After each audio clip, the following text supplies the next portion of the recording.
Elle procédait souvent ainsi, faisant l'économie de la vérité crue par le biais de minuscules dissimulations qui étaient peut-être le début, en tout cas pouvait-on se le demander, de plus grands arrangements avec l'exactitude des choses.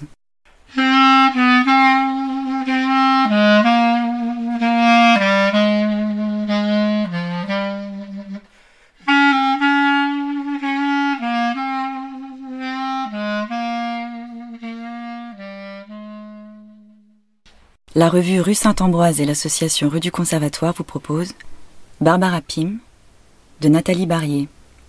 Lectrice Vanessa Fonte. Musique Charlie Nelson.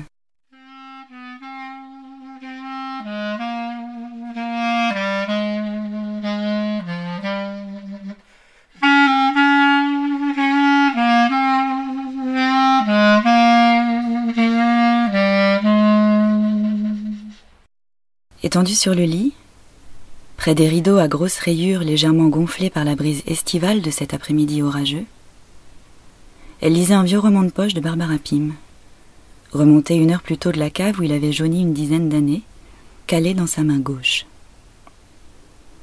Elle n'était pas gauchère mais avait hérité du côté gauche du lit et Alex, allongé sur le dos à sa droite, en position de sieste, lui tenait la main avec insistance.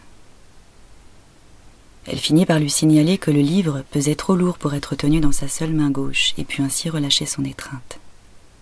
Elle en était au début du roman, et la partie non lue étant plus pesante au sens physique, Barbara Pym penchait à droite.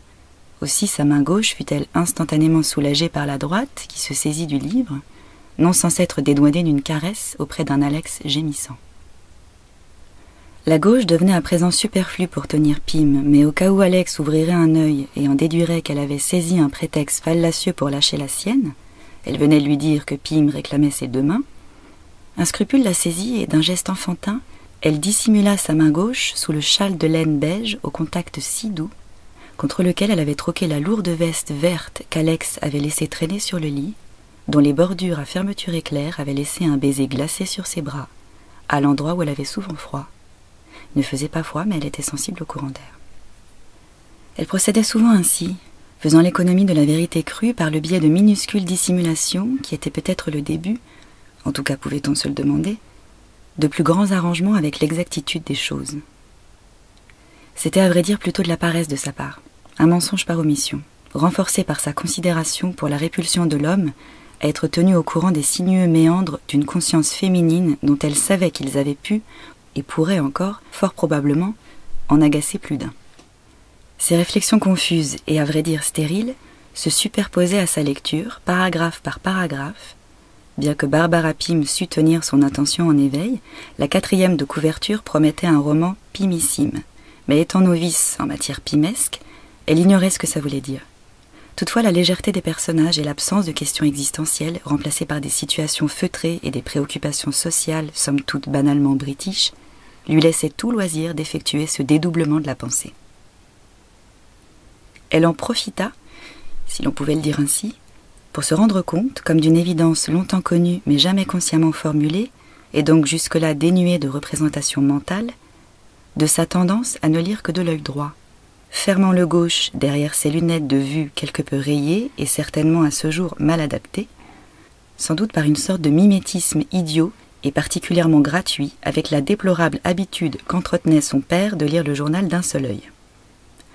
Lui au moins avait l'excuse de souffrir de diplopie, mais aussi la négligence de ne pas avoir trouvé d'oculiste capable de corriger cet infortuné dédoublement de la vision par le truchement d'une paire de verres adéquats. Frappé par l'inanité de ses propres réflexions, qui la renvoyait à nouveau à un équilibre de force entre la tendance de Pym à pencher à tribord et la résistance supérieure de sa main droite par rapport à la gauche, alanguie sous le châle laineux, elle se demanda, petit 1, si la latéralité, en l'occurrence la prédominance de la droite sur la gauche, informait ou déformait sa vision des choses de manière plus générale, ce à quoi elle ne put répondre mais se promit vaguement de porter attention à l'avenir. Petit 2, si elle ne s'ennuyait pas. La question méritait d'être posée. Pensait-elle parce qu'elle s'ennuyait, ou s'ennuyait-elle parce qu'elle pensait, en particulier à des choses qui s'imposaient à elle physiquement, la main, le livre, l'œil, sans qu'elle les eût consciemment choisis? Un Dostoïevski ou un Tolstoï eussent-ils mieux pu remédier à ce dilettantisme favorisé par Pym, dont le charme semblait justement tenir au génie, le mot n'était-il pas trop fort, de peindre des situations bourgeoisement ennuyeuses sous un angle de vue subtilement ironique. Son art semblait résider dans un juste dosage entre l'ennui et l'ironie.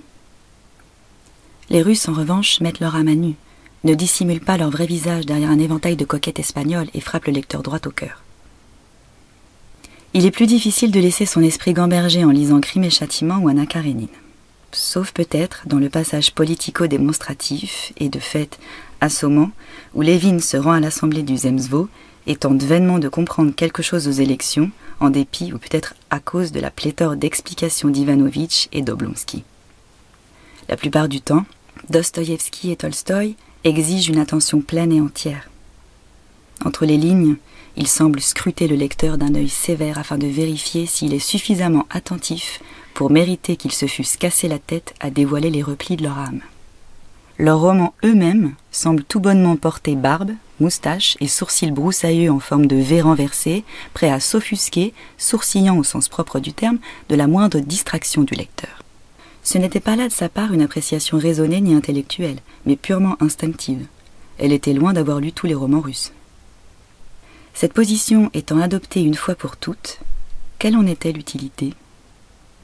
Nulle.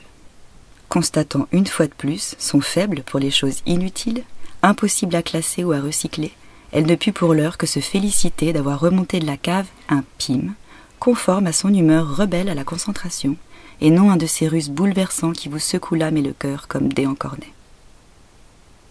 Un ronflement plus sonore que les autres l'attira de ses réflexions. Elle posa Barbara Pym ouverte au pied du lit, au milieu de congénères aussi hétéroclites que Jacques Monod et Rudyard Kipling. Mon Dieu, ils ne feront qu'une bouchée de la pauvre Pym, pensa-t-elle, en jetant un coup d'œil mi-apitoyé, mi-espiègle sur sa jaquette ornée d'une guirlande fleurie, détail de Canard rouge, 1920, de Georgia O'Keeffe, collection 10-18. Et ferma les yeux. Une bienheureuse inertie paralysa peu à peu ses membres, et son esprit, enclin à la divagation, glissa, par degrés, vers la liberté encore supérieure et inconnue du rêve, comme dans un fabuleux toboggan branché sur le cosmos.